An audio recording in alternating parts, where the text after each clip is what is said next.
Hello po, ayan po yung motor. Badja 125 po, City 125. Ayan po siya.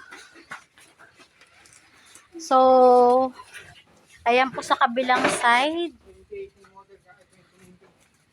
Model 2019 po siya. Second owner po kami. Nakarehistro po siya. May papel. Baka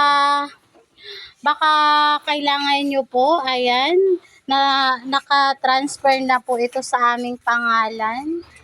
Ayan po. So, binibenta po namin siya ng 32,000. Ayan po. So, kung interesado po kayo at kailangan nyo po, just message me po. Ang location po namin, Cabanatuan City, Nueva Ecija. So, that's all. Thank you for watching. Bye-bye!